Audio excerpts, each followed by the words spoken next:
Perguruan Sejati. Karya, Hulung. Jilid 2. 3 penunggang kuda melarikan tunggangannya demikian cepat, dan menghentikan mendadak sekali. Mau tak mau kuda itu mengangkat kaki depannya, debu beterbangan. 4 pengawal memaki-maki, tapi tak dihiraukan 3 pendatang itu, serentak merentangkan tangan, senjata bertebaran menembus debu, pengawal tidak siap sedia akan serangan mendadak ini. Antaranya 2 segera terjungkal dari kuda, melihat serangannya berhasil 3 pendatang menghunus senjata menerjang ke arah kereta. Kejadian ini berlangsung sekejap mata. Xiao Eng dan Xiao Hong serentak menghadang 2 penyerang, sedangkan yang seorang menggunakan kesempatan lompat dari kudanya menerjang ke pintu kereta. Matanya memancar tajam, saat ini Tiong Giok mengenali penyerang ini, bukan lain pemuda Xiao yang dijumpainya di penginapan Hong Xing. Pemuda Xiao itu, segera membuka pintu kereta, matanya memancarkan nafsu membunuh. Tiong Giok tahu kedatangannya tidak bermaksud baik, tapi sebelum ia bisa berbuat apa-apa, merasakan pundaknya dicengkeram orang dan sedikit pun tidak bisa bergerak lagi. Adapun manusia yang mematikan jalan darahnya itu Pang Hui adanya. Dikata cepat juga tepat, tiba-tiba saja tubuhnya pemuda Xiao itu gemetar dan pedang di tangannya menjadi jatuh. Lalu terjungkal dari kereta tanpa berkutik lagi. Pang Heng, lepaskan lenganmu, apa-apaan ini? Aduh, maaf saking takut ku pegangi pundakmu, untung Pek Kounio turun tangan tepat pada waktunya. Bilang saja terlalu cepat sedikit, kata In Tiong Giok. Dilihatnya Pek Wanjie berada 7-8 meter dari keretanya, lengannya menghunus pedang, wajahnya terlihat guram. Di samping kereta menggeletak pemuda Xiao, tubuhnya tidak berkutik lagi, mati terbunuh senjata rahasia. Sedangkan 2 penyerang lainnya, sudah dibikin satu mati satu menderita luka, yang luka itu adalah seorang tua berjanggut putih. Karena tak kuat melawan lagi, ia meloloskan diri sekuat-kuatnya. Pek Wanjie mencegah melakukan pengejaran, ia memeriksa 2 pengawal yang terkena senjata rahasia, untung tidak terkena bagian yang mematikan, hanya menderita luka parah. Lalu ia menghampiri ke kereta, kuharap Jie Kongcu tidak usah berkecil hati atas peristiwa ini, kejadian di dunia Kang Au sudah lumrahnya bunuh-membunuh. Ada aku sebagai pengawal, Jie pasti akan tiba dengan selamat. Ya, mereka seharusnya melakukan pengejaran ke Pok Tian Pang jika benar-benar gagah berani, kenapa mau membunuhku yang tak berdaya apa-apa, kata In Tiong Giok. Karena mereka ingin mencegah Jie bekerja pada Pok Tian Pang, kata Pek Wanjie. Tapi kelakuan yang tak tahu diri ini, hanya mendatangkan kematian bagi mereka. Pang Hui diam saja, matanya seperti berkaca-kaca, entah terharu mendengar kata-kata Pek Wanjie. Sedangkan Tiong Giok tidak alang kepalang gregetannya pada orang Shipang itu, tapi didiamkan saja dalam hati tanpa dikentarakan. Tak selang lama mereka melanjutkan perjalanan. Hari ketiga mereka tiba kota pedesaan, Pek Wanjie menyuruh kereta kembali, 4 pengawal tidak turut pulang. Tampaknya mereka gembira dan tidak kesal sekali, seolah-olah sudah tiba di tempat sendiri. In Tiong Giok menanyakan kenapa kereta disuruh pulang. Maju lagi ke muka sudah daerah pegunungan, kereta tidak bisa digunakan lagi. Kongcu kepaksa harus berkuda, jawab Pek Wanjie. Bukankah Kounio mengatakan harus menempuh 4-5 hari perjalanan? Ya, kalau berkereta, jawab Pek Wanjie, tapi perjalanan mengitar makan waktu dan berbahaya. Kupikir untuk secepatnya tiba di tujuan memotong jalan saja. Esok Kongcu harus berkuda dan pasti meletihkan, nah sebaiknya istirahat siang-siang. Tengah malam Tiong Giok bangun dari tidurnya, ia merasa kerongkongannya terasa haus sekali. Ia tahu akibat terlalu banyak minum arak waktu siangnya. Cepat-cepat ia bangun dari pembaringan dan mengambil teh, begitu menuangkan teh dari teko, timbul curiga, dan hatinya berpikir, kenapa teh di tengah malam masih hangat sekali? Diambilnya sebatang jarum perak dan dicelupkan ke air. Ia jadi kaget, sebab jarum perak menjadi hitam, tanda air beracun. Ia berpikir sejenak, lalu naik lagi ke pembaringan tanpa mengeluarkan suara, pura-pura nyenyak. Tiba-tiba dari balik jendela terlihat sesosok bayangan hitam, sejali lihat dapat dikenali, tak lain dari Pang Hui adanya. Saudara In! Saudara In! Pang Hui memanggil-manggil. In Tiong Giok pura-pura tidur terus tanpa menjawab. Setelah memanggil lagi beberapa kali, tanpa mendapat jawaban, Pang Hui membuka jendela, tubuhnya mencelat masuk dengan ringan sekali tanpa menimbulkan sedikit suara pun. Melihat ilmu meringankan tubuh yang demikian lihai, Tiong Giok merasa kaget. Kurang ajar. Kau pura-pura berlaku bodoh, tak tahunya berilmu silat tinggi. Tapi jangan dikira aku sebagai orang lemah, segala akal kejimu untuk mencelakakan diriku sebenarnya untuk tujuan apa? Begitu masuk ke kamar, Pang Hui berlaku hati-hati dan cermat, tubuhnya dirapatkan ke dinding sekian lamanya. Dan memanggil lagi pada Tiong Giok beberapa kali sambil mendekat pembaringan. Tiong Giok diam-diam sudah siap dengan ilmu hiat celengnya. Sungguh pun tiada niatnya membunuh Pang Hui, tapi kesiapsiagaan untuk menjaga kalau merupakan yang wajar untuk membela diri. Pang Hui tidak langsung ke pembaringan, ia membuka tutup teko dulu. Begitu dilihatnya air masih penuh, wajahnya membayang niat membunuh dengan menyala-nyala. Tubuhnya berputar, belati segera terhunus, tok tok tok, terdengar pintu diketuk dari arah luar disusul dengan suara Inhok. Kongcu sudah tidurkah? Pang Hui dengan cepat menyembunyikan belati di balik lengannya dan mencelat ke pojokan yang lebih gelap. Oh siapa? Aku Inho, Kongcu cepat buka pintu. Malam-malam begini mau perlu apa? Kulihat Kongcu banyak minum arak waktu siang, kupikir kalau mendusin tengah malam akan haus, maka kubawakan air teh hangat. In Tiong Giok merasa lucu, kenapa orang tua ini datang secara tepat pada waktunya, bila terlambat sedikit, di kamar ini mungkin terjadi peristiwa pembunuhan. Begitu pintu dibuka Tiong Giok menunjuk ke atas meja, aku masih ada air teh hangat yang belum diminum. Malam ini terakhir di perjalanan, pengawal-pengawal mengatakan penjagaan diperketat. Kongcu tidur harus menyalakan lampu, dan jangan sembarangan makan atau minum yang disediakan pelayan-pelayan hotel ini, khawatir diracun. Apakah engkau melihat Pek Kounio?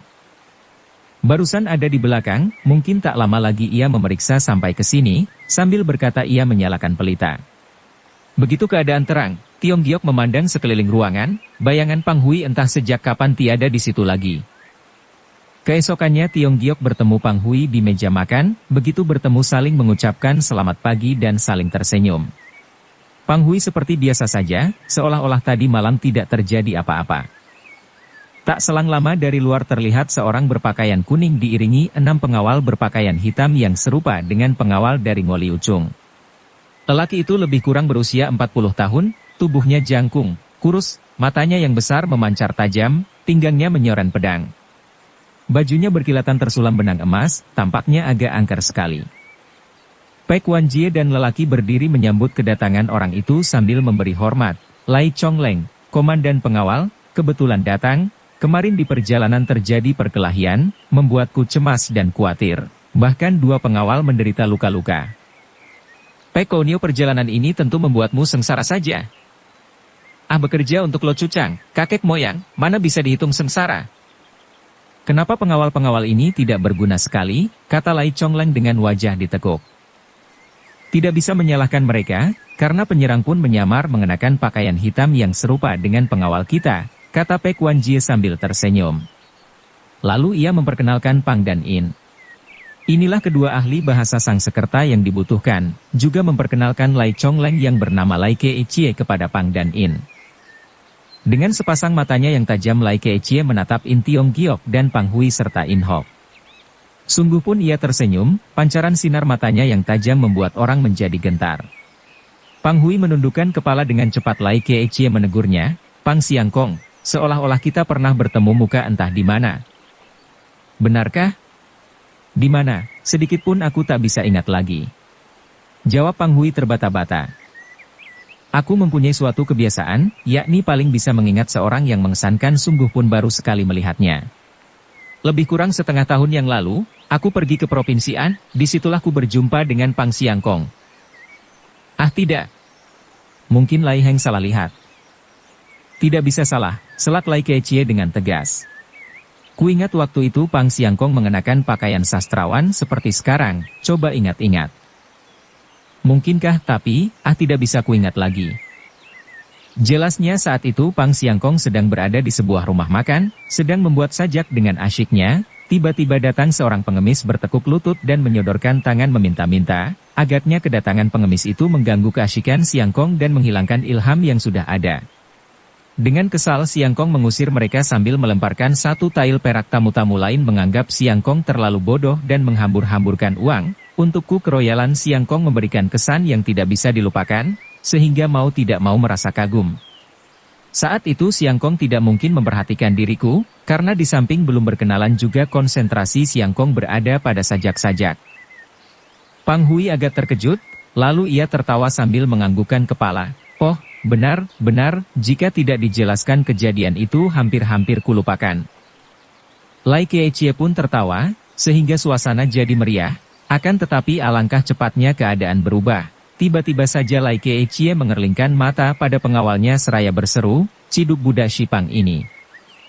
Kejadian ini mengherankan sekalian yang hadir. Mereka berbaring berdiri sambil mengawasi ke arah Lai Keqiao, dan sedangkan pengawal yang diperintah telah menghunus senjata mengurung Pang Hui. "Orang Shipang nyalimu sungguh besar," kata Lai Keqiao, menggunakan kesempatan sebagai ahli bahasa Sangsekerta, "engkau berani menyelusup ke pusat Pok Tian Pang." Saya nasibmu sial betul, boleh-boleh bertemu denganku." "Apa alasanmu berkata begini?" tanya Pang Hui dengan wajah berubah. Baik kuterangkan, apa yang kukatakan tadi hanya karangan belaka, karena hampir setahun lamanya tak pernah aku meninggalkan pusat Pok Tian Pang. Tak kira engkau yang menganggap diri pintar, nyata pintar keblinger." Beruntunglah Pok Tian Pang mempunyai orang semacammu," kata Pang Hui. "Tapi engkau jangan bergirang dulu, banyak orang bulim yang tidak menyerah pada Pok Tian Pang, sedangkan buku yang ingin kalian terjemahkan jangan harap terlaksana untuk selama-lamanya." Sehabis berkata tubuhnya mencelat meninggalkan kursi menyerang pengawal yang mengurungnya dengan belati di tangan.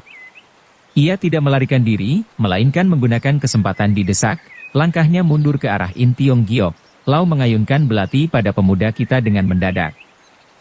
Sekali-kali Tiong Giok tidak memikir Pang Hui akan mencelatkan dirinya, orang-orang Pok Tian Pang tidak bisa melakukan pertolongan, karena kejadian terlalu tiba-tiba.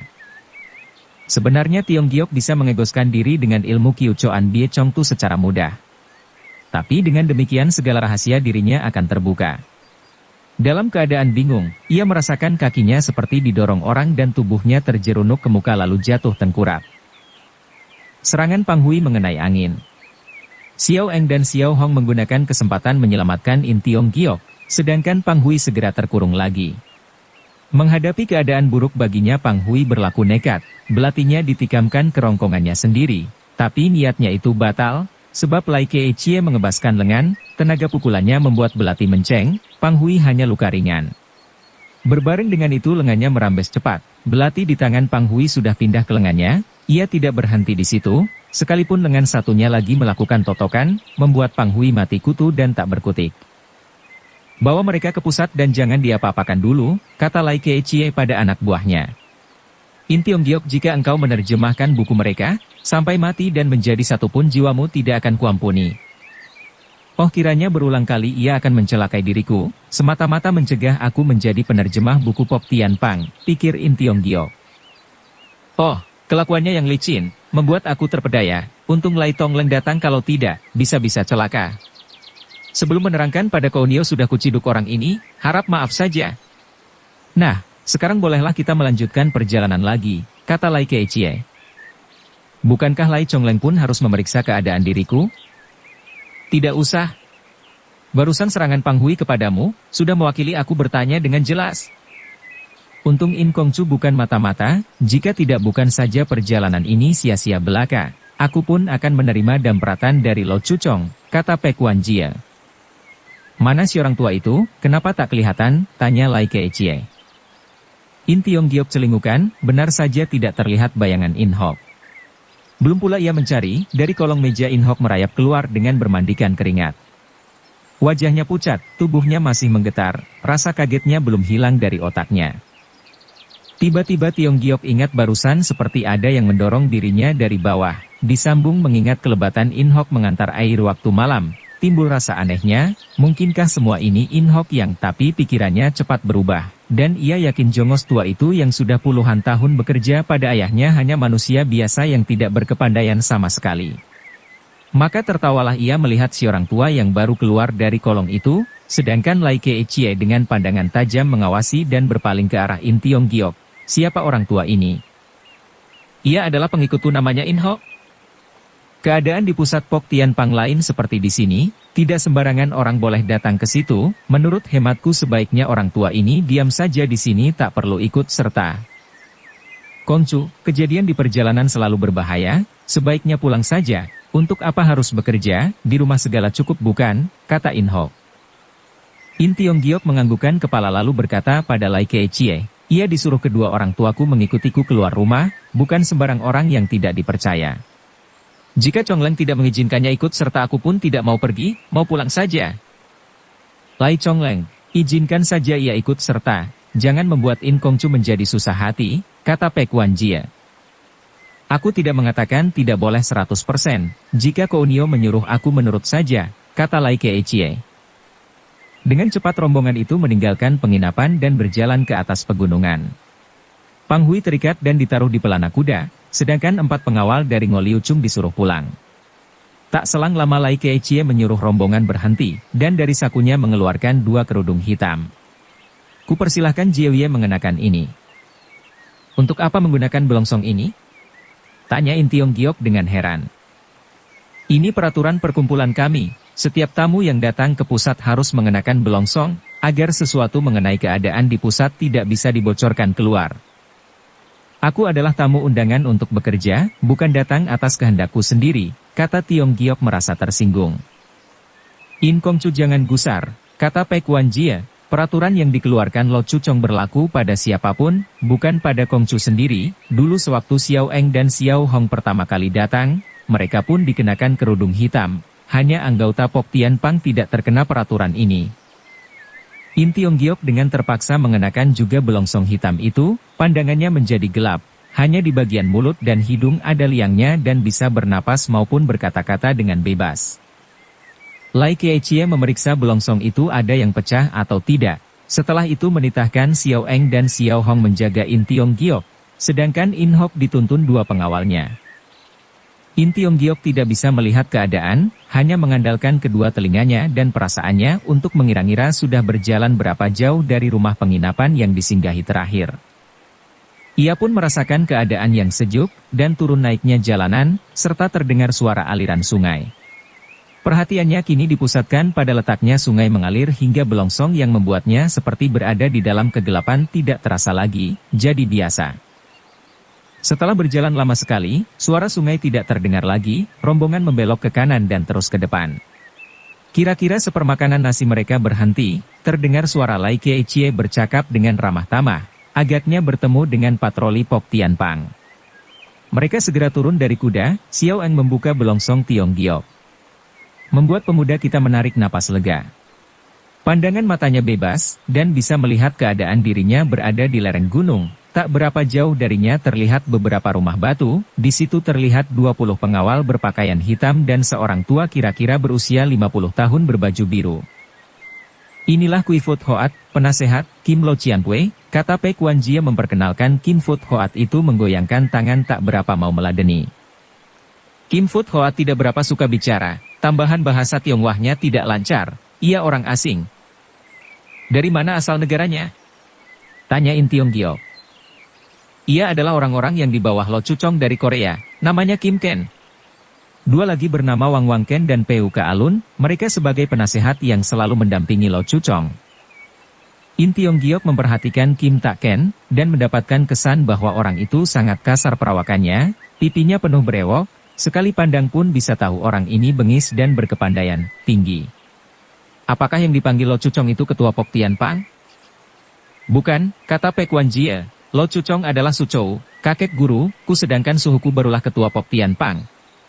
Hal ini tidak akan bisa dijelaskan dalam sepatah 2 patah. Nanti engkau akan tahu sendiri. Apakah yang dimaksud pusat di sini tempatnya? Tanya In Tionggiok.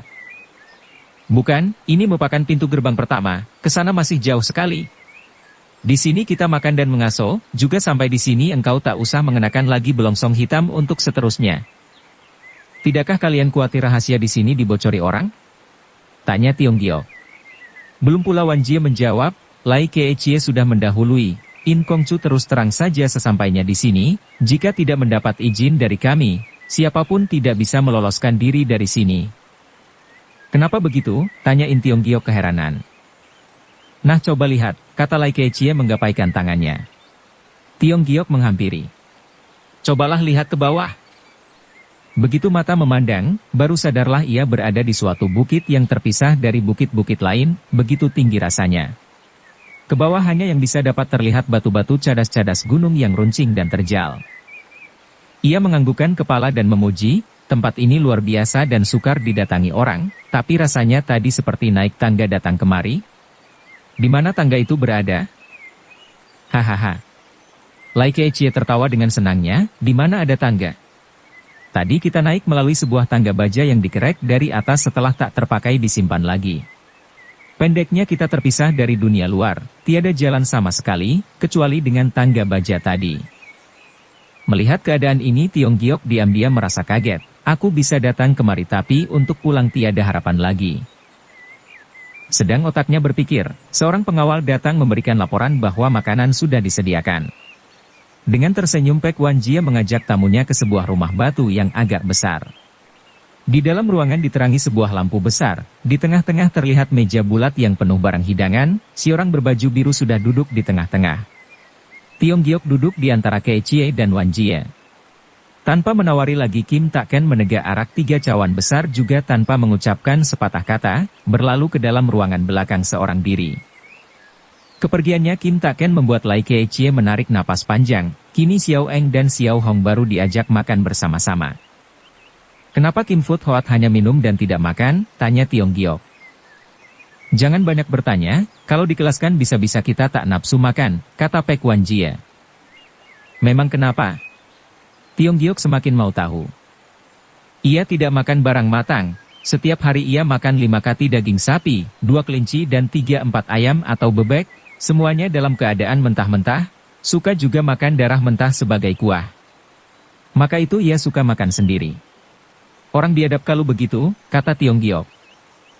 Ses, bukan biadab tapi setengah biadab, kata Wan Jie. Sesudah makan mereka mengasuh sejenak lalu melanjutkan perjalanan dengan berkuda lagi. Kim Tak-ken sudah menantikan mereka di mulut gua yang berjeruji besi. Setiap yang melalui gua harus mengeluarkan tanda pengenal. Lai Keicie dan Wan Jie pun tidak terkecuali. Ia berlaku tegas dan keras menjalankan tugasnya. Tiong Giok dan Pang Hui mempunyai kartu undangan sebagai tamu, tapi In Hok tidak, maka ditahan dan tidak diizinkan masuk. Ia adalah pengikutnya In Kongcu, dan sudah ada izin masuk ke dalam, kata Lai Keicie. Pokoknya kartu tamu hanya 2 berlaku untuk 2 orang, bagaimanapun tak boleh masuk. Kata Kim Tak-ken dengan dingin. Bagaimana kalau kartu tamu menyusul belakangan? Tanya Lai Keicie. Pendeknya tiada kartu tamu, tak boleh masuk, kata Kim Tak-ken kukuh. Kongcu bagaimana, kata In Hok dengan wajah ketakutan. Kalau begitu ku nantikan saja sampai ada kartu undangan untuk In Hok baru masuk, kata In Tiong Giok. Mana bisa, karena Pangcu sudah tahu saat kapan Kongcu tiba, pasti sedang menantikan, kata Pek Wan Jie. Mana boleh menyalahkan aku, semua ini karena peraturan Pok Tian Pang yang kelewat baras. Kim Siok-siok berilah ia masuk dulu, aku yang bertanggung jawab, kartu tamu segera menyusul, bolehkah, mohon Wan Jie. 1 kartu untuk seorang, tidak ada tawar-menawar lagi. Kim Tak-ken tetap pada pendiriannya. Untung Wan Jie bisa berpikir cepat, ditunda Pang Hui pada penjaga, lalu diajaknya In Hok masuk. Kim Tak-ken tidak memperdulikan yang lain-lain tahunya 1 kartu untuk seorang tidak peduli orang itu siapa. Mereka masuk ke dalam gua yang lebar, panjangnya lebih 3 meter. Setiap 10 meter terdapat sinar terang dari atas, membuat keadaan tidak gelap sekali. Selewatnya terowongan, pandangan mata menjadi luas, tampak gunung-gunung mengitari air terjun dari gunung berkumpul ke lembah, karena tiada jalan keluar air itu menjadi sebuah danau besar, tak ubahnya seperti laut, di tengah-tengah terlihat 3 pulau. Pemandangan yang indah itu tak ubahnya dalam lukisan saja. Di sini mereka menemui lagi penjaga yang dikepalai seorang tua berbaju biru juga, wajahnya tersungging senyum, beda dengan Kim Tak-ken tadi, usianya lebih kurang 70 tahun, tapi masih gagah sekali. Ah Cuye kenapa terlambat? Pangcu sudah 2 kali menanyakan Cuye sudah datang apa belum, sudah kesal menunggu, kata orang tua itu. Hei, kata Tiong Giok pada Wan Jie, siapa dia, kenapa tidak kau perkenalkan dia dengan aku? Rupanya engkau senang dengan raut wajahnya yang selalu tersenyum, tanya Wan Jie tidak menjawab. Ya benar, lain dengan Kim Foot Hoat tadi yang begitu bengis. Tapi kalau aku disuruh memilih di antara dua orang ini menjadi teman, pasti kupilih Kim Foot Hoat, kata Wan Jie. Kenapa begitu?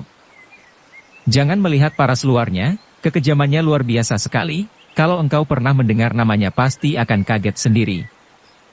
Siapa namanya? Sebenarnya seorang pelajar sepertimu kujelaskan juga tak berguna, kata Pek Wan Jie. Untuk tidak penasaran baik kuterangkan, di dunia persilatan terdapat 13 manusia ajaib yang lazim disebut Bulim Cap Sakye. Antaranya ada yang disebut tiga besar dari selatan atau Tian Lam Sem Kui. Nah dia ini seorang dari iblis itu yang bernama Tok Kei Tong dengan gelar Bin Bu Siang. Iblis bersenyum. Ya, aku tak pernah mendengar soal 13 manusia ajaib, kata N Tiong Jio. Dapatkah ku ketahui yang 12 lagi? Mudah saja jika mau mengetahui mereka asal bisa mengingat Jiak, Si Koi, Si, Sian, Yao, Mo, Jui. Penjelasan selanjutnya nanti saja kalau ada waktu. Dari mulut terowongan mereka turun melalui tangga batu sampai di pinggir danau yang luas. Mereka naik sebuah perahu yang sudah disediakan dan terus meluncur ke tengah menuju ke salah satu pulau. Tak berapa lama mereka sampai di sebuah tempat yang menyerupai pelabuhan pulau itu. Di sini terlihat 20 perahu yang ditambat. Perlahan-lahan sampan menepi ke pantai, di darat terlihat 10 pengawal berpakaian hitam sedang menantikan, begitu melihat perahu segera menyongsong. Sesudah mendengar Lai Keichie berkata pada Pek Wan Jie, Pek Kounio, karena harus mengambil kartu undangan untuk Pang Hui aku akan kembali lagi ke sana sedangkan soal In Kong Cu kuserahkan pada Kounio. Pek Wan Jie menganggukkan kepala, lalu menyuruh Xiao Eng dan Xiao Hong mengajak In Hok ke tempat beristirahat. Ia sendiri mengajak In Tiong Giok ke istana Pok Tian Pang dengan kereta. Sebelum itu ia memerintahkan pada seorang pengawal, untuk melaporkan bahwa ia dan In Kong Cu akan menghadap Pang Cu. Engkau tak perlu khawatir menemui Pang Cu atau suhuku, ia sangat baik dan ramah tamah, kata Wan Jie. Dengan cepat mereka telah tiba, Wan Jie mengajak tamunya ke dalam sebuah bangunan besar. Inilah yang disebut istana Pok Tian Pang, pikir Tiong Giok. Begitu mewah dan indah. Sebelum masuk ke dalam aula, mereka terhalang sehelai gorden. Di sini Wan Jie memberi hormat, diikuti In Tiong Giok. Jangan sungkan, silahkan masuk, terdengar suara dari balik gorden yang segera terbuka. Tiong Giok mula pertama berpikir Pok Tian Pang yang ambisius untuk menguasai dunia persilatan tentu dipimpin seorang gagah berwajah bengis. Tapi begitu mendengar suara garing yang halus membuatnya tertegun dan pandangannya terbuka, herannya bertambah-tambah, karena Pang Cu itu adalah seorang wanita cantik berusia 35 tahun. Pang Cu itu melihat In Tiong Giok yang begitu tampan kaget pula, matanya mengawasi dengan tajam penuh keheranan. Pek Wan Jie mempersilahkan tamunya duduk, lalu mendekati Pang Cu-nya sambil menuturkan soal bagaimana Pang Hui berniat jahat dan kena dipecahkan siasatnya oleh Lai Keichie secara singkat. Wanita berbaju merah itu mendengari sambil tersenyum, sedikit pun tidak menunjukkan rasa marah, bahkan ia berkata, sebagai pohon perserikatan kita ini semakin besar, maka itu angin yang ingin merobohkan bertiup semakin besar juga, itu soal biasa.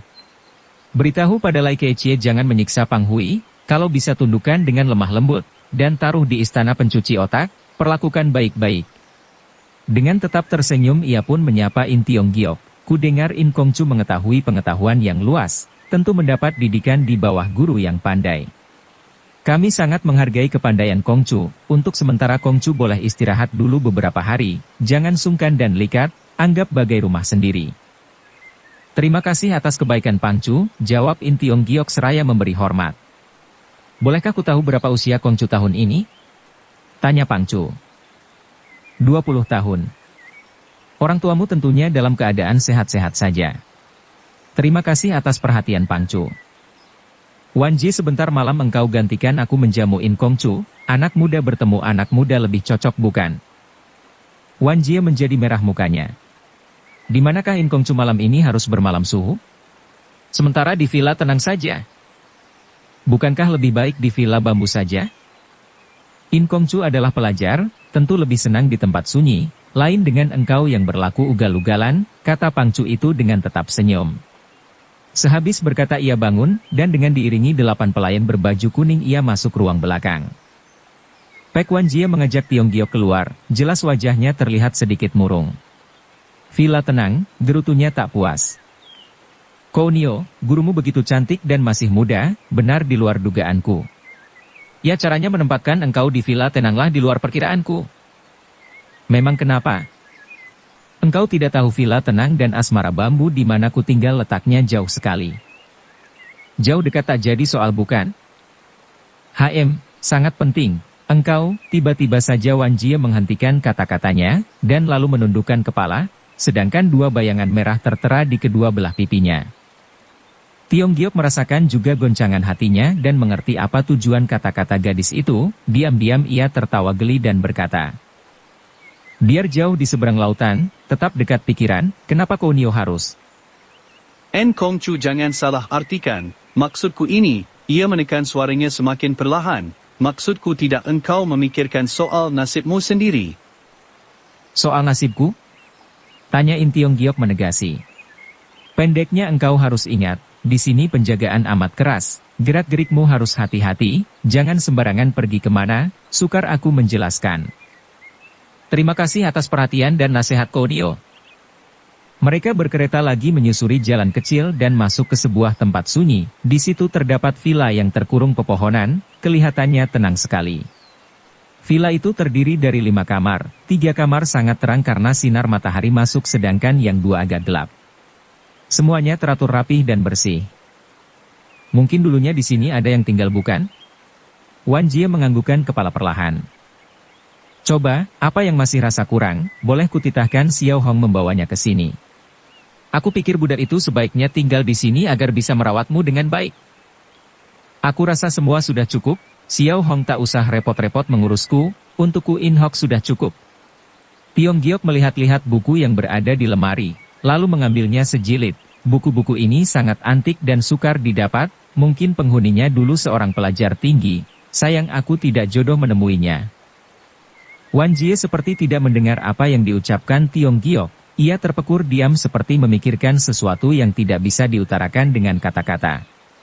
Walaupun Tiong Giok bergaul baru 3 hari, ia sudah kenal sifat Wan Jie yang periang, tetapi timbullah herannya, waktu mendengar pangcunya menetapkan dirinya diam di villa tenang, terus-menerus berwajah murung. In Kongcu, tiba-tiba Wan Jie menegur, terus terang saja, apakah engkau benar-benar bisa bahasa Sangsekerta? Sejak kecil aku sudah mempelajari bahasa itu, jawab Tiong Giok. Apakah Kounio meragukan akan kebiasaanku? Jangan samakan diriku dengan Pang Hui. Aku tak berpikir atau curiga seujung rambut padamu. Tetapi jika engkau tidak paham bahasa Sangsekerta dan datang hanya sebagai mata-mata, mungkin itu lebih baik sedikit. Aku tak mengerti maksud Kounio. Baiklah kujelaskan, susul-menyusul di sini pernah tinggal sastrawan yang benar-benar pandai bahasa Sangsekerta. Kedatangan mereka atas undangan Pangcu sepertimu juga. Tapi setiap baru mau bekerja, entah bagaimana satu persatu mati terbunuh. Tiong Giok merasa kaget, di sini banyak pengawal, mungkinkah bisa terjadi peristiwa semacam itu? Ya, mungkin di dalam Pok Tian Pang sendiri ada pengkhianat, kata Wan Jie. Setelah kejadian itu Lo Cucong marah besar, sampai 3 Tongleng dibunuhnya, belum juga diketahui siapa penjahatnya. Kalau begitu jiwaku dalam keadaan bahaya dan Pok Tian Pang tidak bisa melindungi bukan? Tapi setelah terjadi 3 kali peristiwa itu penjagaan sudah diperkuat lipat ganda. Tambahan Lai Keichie adalah seorang yang cerdas dan lihai, juga tak seberapa jauh dari sini. Adalah suhengku, jika terjadi sesuatu, ia bisa memberikan bantuan, mungkin sekali ini tidak akan terulang kejadian seperti dulu. Belum pula suara Wan Jie hilang dari pendengaran, di jendela berkelebat sosok bayangan hitam. Dengan cepat Wan Jie menegur, siapa? Tidak ada jawaban. Mereka keluar rumah, dilihatnya seorang muda berbaju merah lebih kurang berusia 17 tahun, wajahnya tampan, hanya sedikit merah, pucat sedang berdiri di taman bunga. Oh, kiranya Suheng, membuat kami kaget saja. Pemuda itu tidak menjawab hanya mengangguk kecil, sedangkan matanya dengan penuh keangkuhan memandang kepada In Tiong Giok. Suheng kemari, ku kenalkan dengan In Kongcu. Tanpa memperdulikan sedang diajak bicara ia ngeloyor pergi dengan wajah sinis. Wan Jie merasa jengah sendiri tak diladeni. Siapa dia? Tanya In Tiong Giok. Ia adalah putra tunggal guruku, namanya Pek Kim Kiam Hong, tuh tinggalnya di perkampungan Awan Putih. Dilihatnya macamnya seperti tak senang padaku, kata In Tiong Giok. Tidak, bantah Wan Jie, memang sudah wataknya demikian, ia selalu menyendiri dan tidak dengan siapapun. Mungkin Xiao Pangcu tidak ada kepuasan dalam hidupnya. Tidak bisa disalahkan, seorang anak tidak berbapak mana bisa hidupnya bahagia. Memang ayahmu kemana? Tidak ku tahu, ini merupakan teka-teki, mungkin di dunia hanya guruku dan Lo Chuchong yang mengetahui, tapi mereka merahasiakan sekali. Apakah suhengmu tidak menanyakan juga? Ditanyakan tidak berguna, Suhu selalu membelokkan pertanyaan ke soal lain, agaknya berat untuk menjelaskan kandungan hatinya. Lebih-lebih Lo Chuchong bukannya menjawab malahan memaki-maki. Lain kali jangan engkau tanya-tanya lagi soal ini, ayahmu adalah manusia berbudi rendah dan sangat memalukan. Sebelum engkau lahir ia sudah mati. Lalu kenapa ia memakai si Pek? Ia ikut si ibunya, suhuku bernama Pek Chinio. Alangkah kasihannya suhengmu itu, sampai soal ayahnya sendiri tidak diketahuinya, tak heran kelakuannya suka menyendiri dan berwajah kecut, sungguh pun demikian jika ada kesempatan ingin aku berkenalan dengannya. Ia bersifat dingin sekali, sebaiknya engkau jangan dekat-dekat dengannya. Tak selang lama Xiao Hong datang mengajak In Hok, mereka memberesi rumah, Wan Jie meminta disediakan makan dan minuman untuk menjamu tamunya. Waktu makan Wan Jie mengusulkan lagi agar Tiong Giok suka memakai Xiao Hong, tapi dengan halus ditolaknya. Wan Jie tidak memaksa terus perjamuan ini berjalan tawar, masing-masing mempunyai pikiran sendiri-sendiri, waktu malam mendatang mereka berpisah. Sehabis mandi Tiong Giok menyuruh In Hok tidur, ia sendiri sambil berpangku tangan berjalan perlahan-lahan keluar rumah. Taman bunga dalam keadaan tenang, dan dari jauh terdengar suara berkericik air. Di sebelah kiri terdapat Pek In Sancung, perkampungan awan putih. Sebelah kanan terlihat tembok penjara dengan pengawal-pengawal yang mondar-mandir tak henti-hentinya. Dari keadaan ini dapat dilihat jika orang jahat ingin masuk ke villa tenang, sukar melalui jalan kiri dan kanan. Hanya dari muka dan belakang rumah di mana terdapat bukit kecil musuh bisa masuk, maka tempat inilah sepatutnya mendapat perhatian. Pok Tianpang berdaya upaya buku berbahasa Sangsekerta yang dimilikinya dapat diterjemahkan, sebaliknya banyak pula kaum rimba persilatan yang mati-matian mencegahnya. Di villa ini sudah 3 penerjemah yang mati, dan waktu di tengah jalan Pang Hui berusaha mencelakakan dirinya. Dari sini dapat ditarik kesimpulan buku itu penting sekali. Sebenarnya dia datang untuk menerjemahkan buku itu, tapi keanehan buku itu sudah memikat hatinya, dan ingin ia bisa secepatnya melihat buku itu. Ia mondar-mandir, sedangkan malam semakin larut, keadaan benar-benar tenang sekali dan sunyi senyap, tiada terdengar suara apa-apa, sampai suara bernapas In Hok yang tidur dapat terdengar tegas. Perlahan-lahan ia masuk ke kamar, tak siang kepalang kagetnya, begitu kakinya melangkah pintu kamar. Karena ia melihat sesosok tubuh di kursi malah sedang menyandar dan mengangkat kaki seenaknya. "Siapa kau?" bentak Tiong Giok. Tidak ada jawaban, seolah-olah orang itu tidak mendengar, keruan saja Tiong Giok jadi deg-degan, sambil berlakuas pada ia membentak lagi, "Siapa kau, dan apa maumu datang kemari?" Orang itu dengan perlahan menarik kakinya sehingga wajahnya terlihat tegas, kiranya bukan lain dari Lai Keichie adanya. Semua ini di luar dugaan Tiong Giok. Cepat-cepat ia memberi hormat, kiranya Lai Tongleng, maafkan kekurang ajaranku. In Kongcu malam-malam masih jalan-jalan keluar, tak ubahnya seperti seniman pengagum alam saja, Lai Keichie menyindir dingin. Ya untuk orang baru, segala yang baru menarik perhatian, maka itu biarpun di waktu malam tetap menarik juga. Tiba-tiba saja sepasang mata Lai Keichie yang memancarkan sinar tajam dan dingin menyapu wajah si pemuda. Apakah In Kongcu mengetahui kejadian dan segala perubahan di rumah ini? Yang kudengar soal bagaimana matinya 3 penerjemah di rumah ini dari Pek Kounio. Apakah hal ini tidak membuat Kongcu takut? Ya sejujurnya tabiatku tidak takut pada setan atau iblis. Soal setan atau iblis adalah abstrak, yang benar 3 penerjemah mati terbunuh. Tapi yang menurunkan tangan jahat dapat berbuat begitu cermat dan tidak meninggalkan jejak untuk bahan pengusutan, sehingga kejadian itu tetap gelap. Ia berhenti sejenak, sepasang matanya mengawasi terus pada In Tiong Giok. Sudah selang lama ia berkata, "Kongcu adalah penerjemah yang keempat datang ke sini, maka itu ku minta Kongcu bisa berlaku hati-hati, dan bekerja sama denganku." Harus bagaimana aku ini Lai Tongleng? Maksudku engkau kujadikan umpan untuk memancing penjahat keluar. Ah terlalu bahaya, salah-salah jiwaku bisa melayang. Jangan khawatir, Sebelum engkau beres menerjemahkan buku, tak bisa kami membiarkan engkau gampang-gampang mati. Sebaliknya bagaimana kalau pekerjaanku sudah selesai? Mungkin Pangcu dan Lo Chuchong bisa memberi kesempatan Kongcu masuk menjadi anggota? Jika aku tak mau menjadi anggota? Kongcu pasti mau, karena jalan satu-satunya untuk hidup. Sehabis berkata Lai Keqiye segera berlalu. Perkataan terakhir dari Tongleng itu membuat Tiong Giok tertegun, tak terasa lagi badannya jadi bergidik. Tak heran kalau Wan Jie mengatakan, jika engkau tidak bisa bahasa sang sekerta dan hanya sebagai mata-mata akan lebih baik lagi. Bukankah dengan begitu si Nona menjelaskan setelah pekerjaannya selesai dirinya akan dibunuh untuk menutup mulut?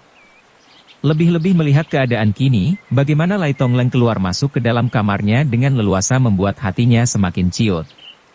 Otaknya berkecamuk tak keruan, akhirnya keberaniannya pun timbul dan berkata dalam hati secara pasti, tujuan mereka tidak baik, jangan aku bekerja dengan baik pula, ia harus berdaya upaya untuk meloloskan diri secepatnya. Akibatnya terlalu banyak berpikir sampai malam hari ia tidak tidur. Pagi-pagi Wan Jie sudah datang, begitu melihat mata Tiong Giok yang merah karena tak tidur segera bertanya dengan heran, mungkin malam tak tidur ya? Apakah tempat ini terlalu sepi dan mendatangkan ketidakbetahanmu? Aku tidak, justru karena tempat ini terlalu indah sehingga membuatku tak dapat tidur. Keadaan tempat kami ini terpisah-pisah dari dunia luar, sepanjang tahun keadaan alam tidak berubah, pemandangan selalu indah, jika engkau senang aku bersedia menjadi penunjuk jalan, keliling ke 4 penjuru, memuaskan pandangan mata. Mungkinkah aku diizinkan untuk meninjau dan pesiar di tempat ini? Siapa bilang tidak?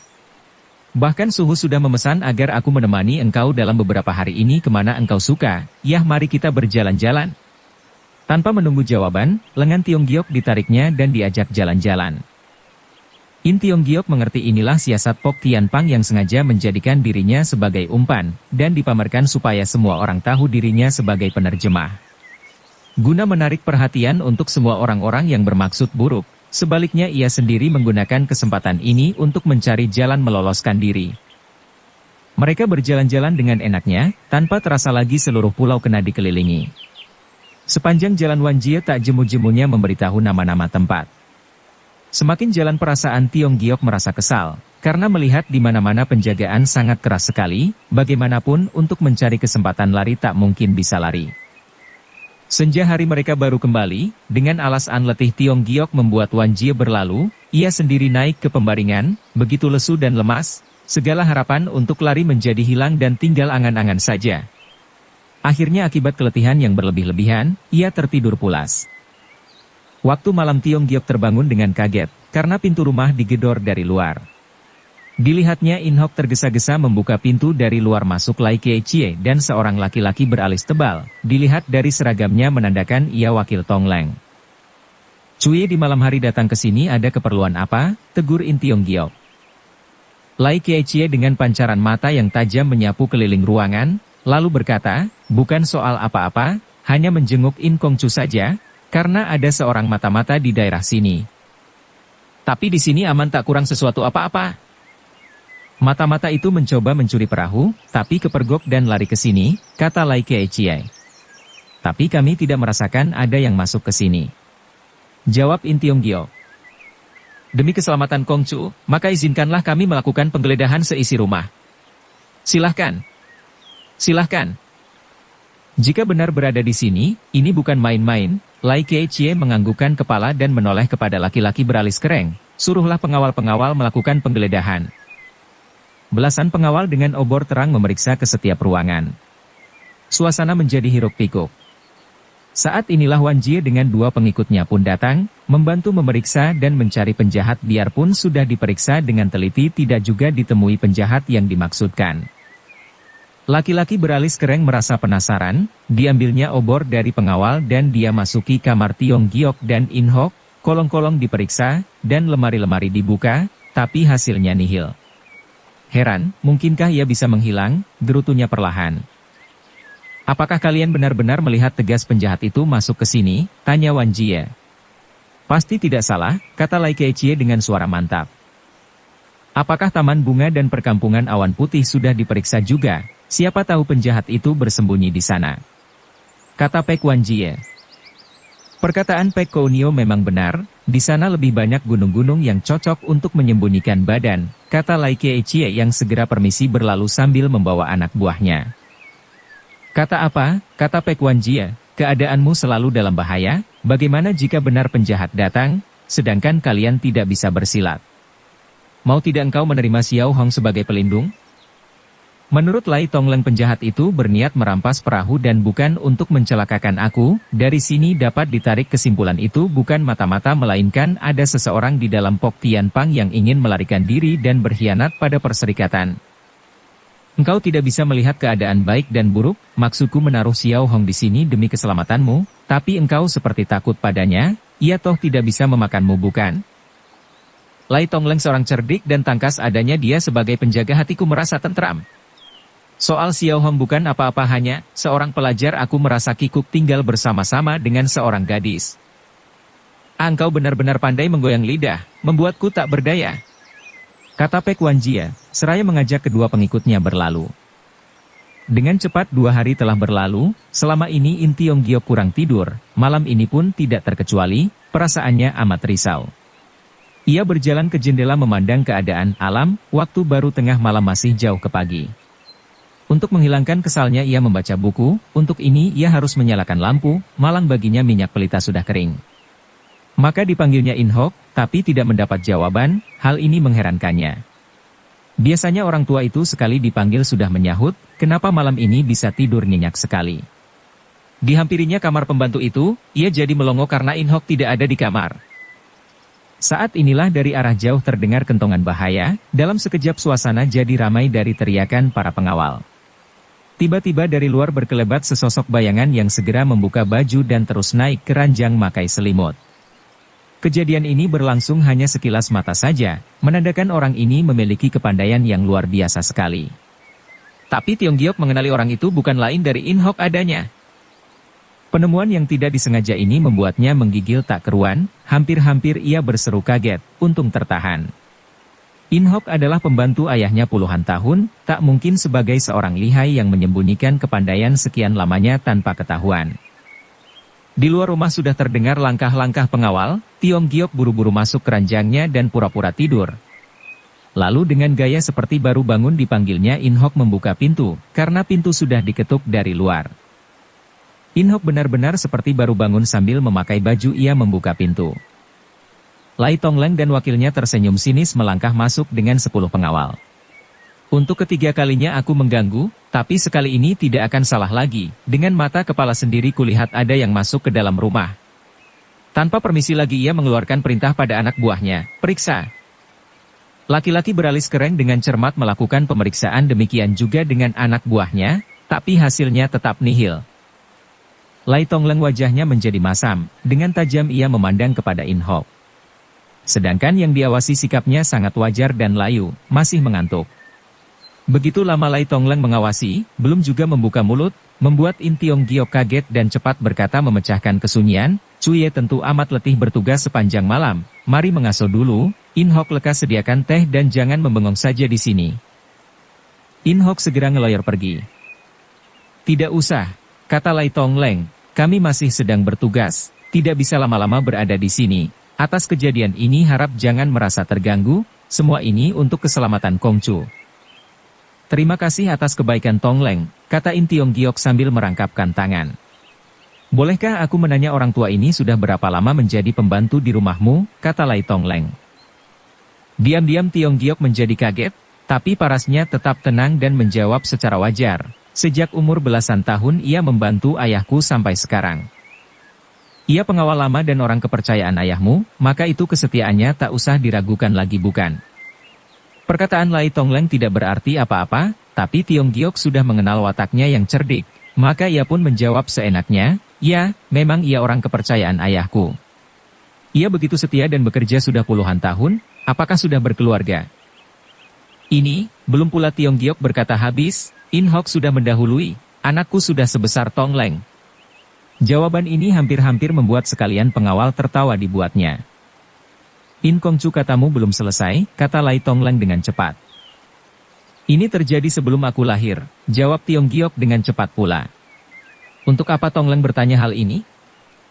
Memang seperti tidak berguna tapi bermanfaat besar bagiku, tunggu saja nanti. Aku bisa memberikan laporan yang benar-benar bisa mengejutkan Kongcu. Nah sekarang sudah lama kami mengganggu dan permisi. Dengan sekali menggoyang tangan sekalian pengawal mengiringinya keluar. In Tiong Giok masih terpekur, setelah langkah-langkah para pengawal menjauh ia baru merasa lega. Cepat ditutupnya pintu, lalu dipanggilnya In Hok, engkau sebenarnya siapa? Lekas bilang. Kongcu masakan sama aku si budak tua tidak kenal? Aku In Hok.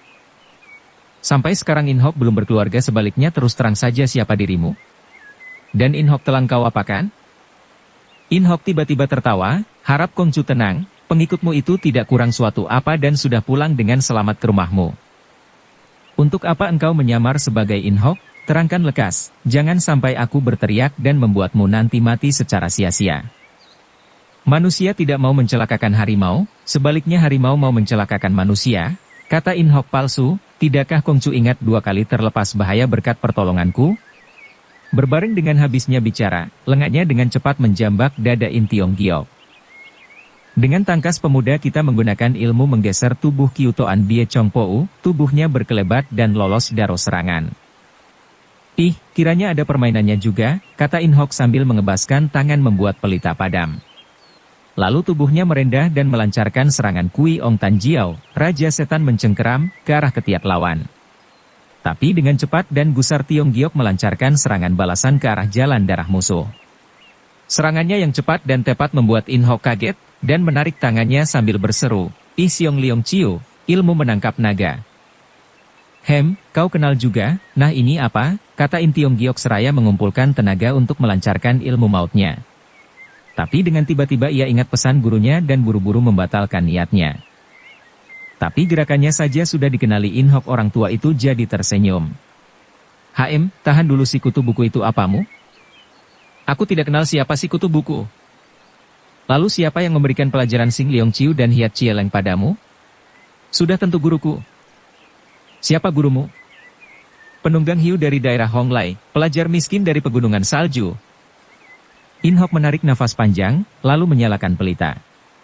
Di bawah sinar lampu, In Hok telah bersalin rupa, rambutnya putih, matanya memancar tajam, usianya lebih tua dari In Hok asli, tapi wajahnya kemerah-merahan seperti gadis remaja. Engkau siapa?